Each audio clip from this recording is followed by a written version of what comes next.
What's up everyone, welcome back to my channel. I am Tobi and I film videos about my life in Canada. I share finance content in Canada, vlogs about Canada, sit down videos and all that fun stuff. So today's video is a highly requested video. Some months back I filmed a video about my monthly expenses in Canada and I mentioned about how I budget. I've also shared on my Instagram story that I am someone who budgets. A lot of people don't budget. A lot of people are successful not budgeting and all of that, but I had a lot of requests asking for my budget routine and just talking about how I budget and all of that. And we're going to actually do a month budget routine. So February is the next month coming up. This is January, so I'm just going to budget for February, and I'm also going to share some tips about how I budget, how I maintain my budget, some tools that I use and just much more. This is a valuable video, so please don't forget to smash the like button for me if you enjoyed this video. Just so I know that you're enjoying this type of content, please smash the like button for me. Also subscribe to this channel if you haven't subscribed already. Please subscribe to this channel. Please don't forget to share this video. Don't forget to leave comments. Let me know now, are you someone that budgets monthly or you don't budget at all and everything just works out for you? Let me know that in the comment section. So the first budgeting step is to know what is coming in. So know your income. Some people have different sources of income, so list all your sources of income. This could be 9 to 5, this could be a business. If you're in school, this could be allowance from your parents, it can be tax refunds, monthly tax refunds, any source of income that you have. Just list everything. It can be variable, it can be something that isn't guaranteed or fluctuates and all of that. Just list your sources of income. Then the next thing is to know your expenses. You have fixed expenses and variable expenses. I'm going to talk about that very soon. I need to know your financial goals. So your goals for savings, your goals for investment. I'm going to show you an example which will just make everything come together. Personally, for me, I like being in control of my money, so telling my money where to go. So that is why I started budgeting religiously. I do this religiously. There's no month that has gone by without me budgeting, and that is since 2019 ending. So the whole of 2020, the whole of 2021, I can see and look back and see how my financial health has been, how I have improved, how maybe I might have gone off track and all of that. It's just nice to look at everything and see the progress. There are different things that work for people. Some people just use the banking app because some banks will actually show you, okay, income, savings, food and all of that. So you can use your banking apps. There's some budgeting tools out there. There's Every Dollar, there's YNAB. They're just different budgeting tools out there, like 1001, not 1001, but there are a lot of budgeting tools out there. Some people use spreadsheets, some people use the hand method. Just do whatever works for you, whatever works best for you. Just use it. You don't have to use a particular way, or just because I say use this way, you don't have to use it. You can try each way out, each method out, and pick what works for you. That is what I did. I tried every single method and realized what worked best for me. There's some people who do not budget and actually still end up saving money and all of that. Initially, or for like my first 3 years in uni, I actually never used to budget. I just used to spend money and all of that. Not spend money in a bad way, but at the end of the day I was still saving money. Like when the week or the month ends and all of that, I'll actually still have money left over and save it, but I didn't have a budget. And I realized that when I started controlling my budget, making a budget and all of that, I was actually saving more money. So sometimes I wish I had a budget initially, but yeah, this is usually where I do my budgeting. So I had to come here so I get in the vibe and all of that. So some people use the 50 30 20 method. 50 is for the essentials, so the essential expenses. 30 is for everything else, so that can fall under their needs, and 20 is for their savings. Just do what works for you. Some people pay themselves first and all of that. Just different methods, and just find what works for you and stick to it. So for your income, there's some people that have fluctuating income. So maybe you have a business, you run a business, you have part-time shifts where it's not guaranteed, or even YouTube channel. So what I would suggest that you do is that you write the minimum you think you would get. You can check your bank statements and all of that, and just from running the business or working on it, you kind of know the minimum that you would get. Just lowball it and write something safe that'll be able to cover your expenses. And writing the minimum is the best thing ever, because when you get more than that, oh, sweet money, nice money that you didn't budget and all of that. So it's kind of like free money to do whatever you want, and you can put in whatever category that you want to put. So I like lowballing things just because it makes me excited when I get more than that. So I'm going to bring my iPad here. This is where I budget. Use this sheet. This sheet is from the Budget Mom. I'm going to link it in the description box. If you want it, you can get it. I do the hand method and I do digital method. So the hand method, I write my budget down and all of that, and just because I want it saved digitally so I can look back at it and so I can have graphs and all of that and really check myself financially, I also put it on my Google Sheet and track my transaction on my Google Sheet.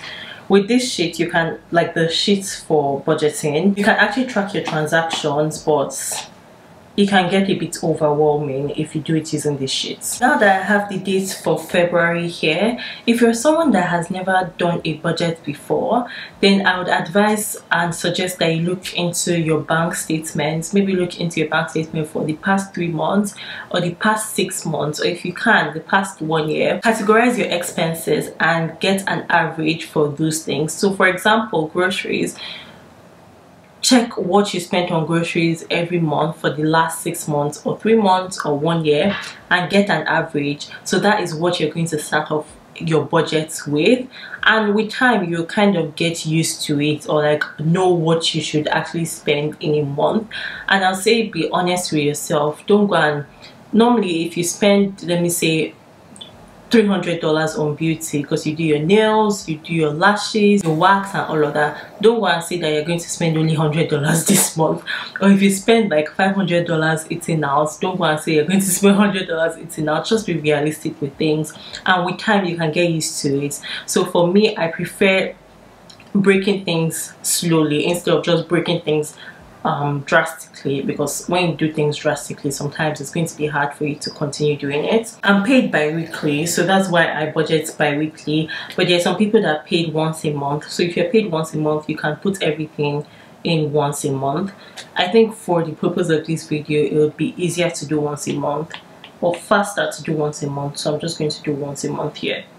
Actually, paycheck, let's just say the person gets $6,000 after tax, like after they've removed taxes and other deductions, the person gets $6,000 net income into their account.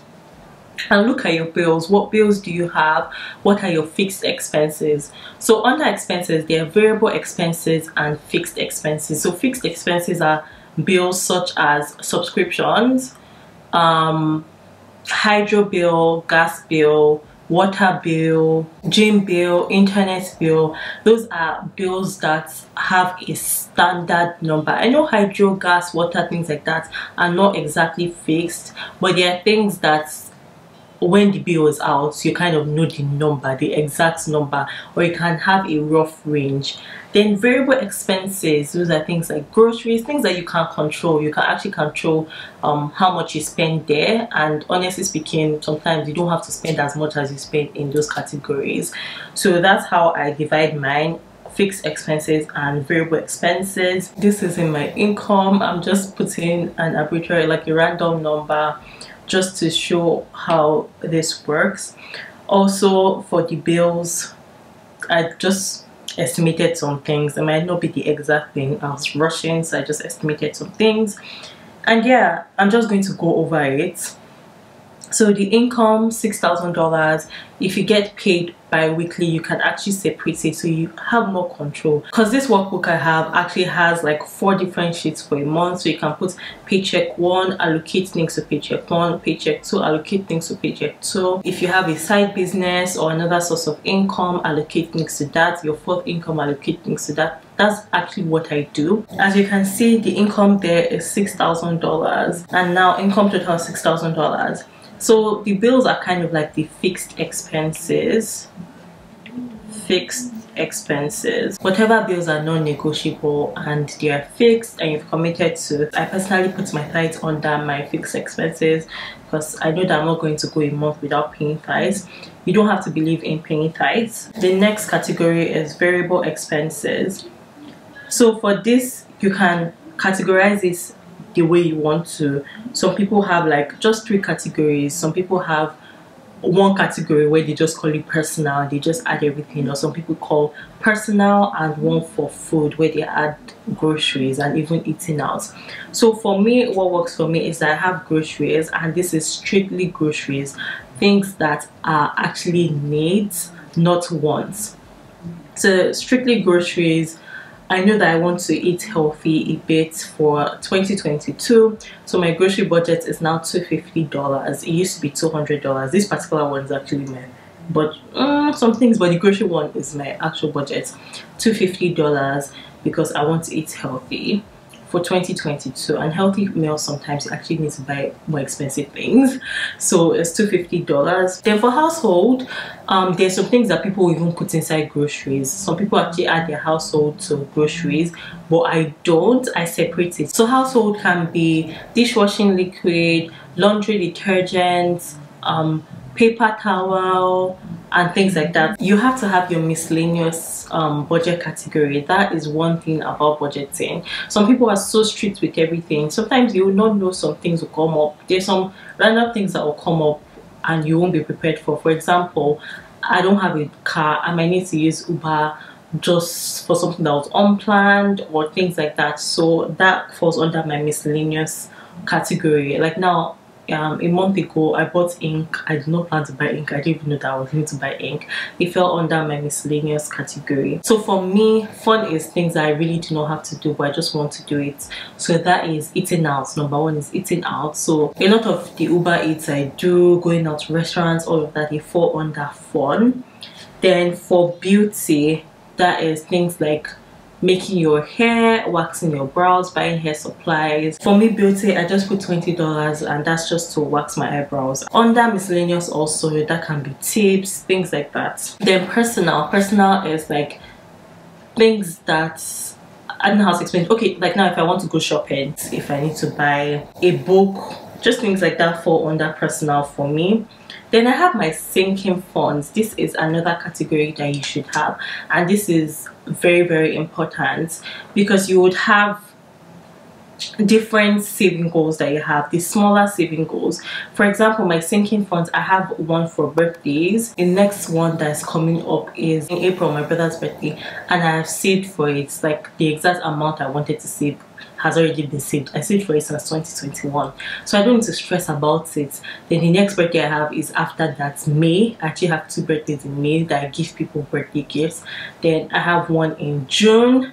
Then it goes like that. So I try to save ahead so I don't feel it, because there were times where it's be someone's birthday and it's like, oh my goodness, it's this person's birthday, I don't have money to go out to eat, or I don't have money to buy the birthday person a birthday gift. Not like I don't have the money, but I didn't prepare for it. So it's just like, oh my goodness, I didn't prepare for it, but I have to do it. So when you're prepared and when you have that money, it is very sweet, because even if you're giving out like $800, you won't feel it because you've been saving for it. You won't feel it at that moment. But if it's something that you were not prepared and you're giving out $800, jeez, the way you feel it.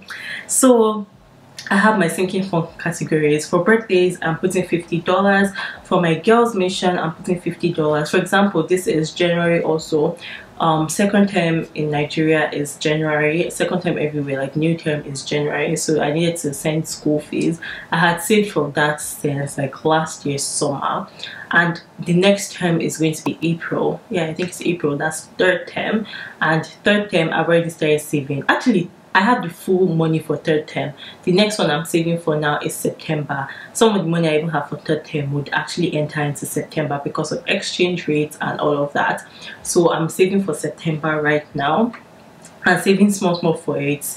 And this category can also fluctuate. It just depends on what I want to put at this point. Some months I can put $100, some months I can put $200, some months I can not put anything. For example, this shopping category, I just felt like there's no need to put anything into shopping this month, because I have some money in shopping and I don't think I'll be shopping anytime soon.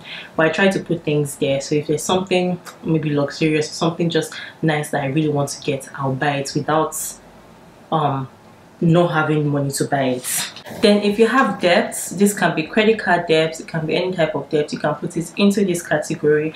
And this is really important. If you have debt, please make sure you pay it. Then extra savings, this is extra savings because that sinking fund is actually savings too. So extra savings, I have an emergency fund I put money into. The amount I put can vary. For example, actually these things are just examples I'm saying. Actually, even the numbers for sinking funds are examples that I'm giving right now. So emergency funds, for example, I'm going to say I'm putting $50. I'll just check what is in there and see, okay, let me just put $50. I'll put $50 inside it. Car maintenance, I don't even have a car yet, but I'm saving for when I get the car. Because when I started the sinking funds, I realized that geez, it really changes everything. So when I get the car, if I need to change my tire, I will not even feel it. If I need to do something, I won't feel it. If I need to buy winter tire, when I need to buy winter tires, I won't feel it. Things like that. I'm already saving for it, and my car maintenance is actually really high, and I'm so happy because I don't even have a car yet, so it's really good. So car maintenance, just $27 for this example. Then investment, so I use World Simple Trade and Questrade. I'm putting $780 into World Simple Trade and $2,000 into Questrade. So altogether, that's savings. So the savings altogether is about $3,000, so $2,957. $3,000. Some things are short-term goals, some things are long-term goals, such as emergency funds and car maintenance, and some things are investments, which is the World Simple Trade and Questrade. But these numbers, some of them are just numbers that are not real, the income and all of that. But I just wanted to show you guys how I break down my budget, because it has been helping me and working for me, and I just wanted to share a real life scenario, like showing examples. So now I've shared how I budget, I've shared the income, expenses, fixed expenses, variable expenses, sinking funds, savings, and investments. Usually I'll carry my laptop and input my budget into an Excel sheet. Then the tools I use, I've mentioned the Budget Mom workbook, which is what I showed you. You can get the digital copy, you can get the actual workbook, physical copy if you want. Remember, you can also use your own budgeting methods. There are budgeting tools out there, there are budgeting apps, there are bank apps that you can use, and all of that. Just do what works for you. Then there's also these Google Sheets that I use. On Google Sheets, you actually see a template, but it's a basic template. There are different templates out there, but there's a particular one that I use, and it has really helped me. And just because of the level I'm on when it comes to budgets, this really works for me.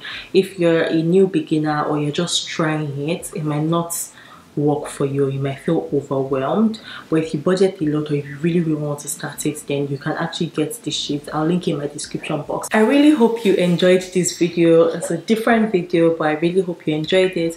Please don't forget to smash the like button for me, so I know you enjoyed this. Like, this video was different, but I really hope you enjoyed it. Please just smash the like button for me. Don't forget to hit the subscribe button for me.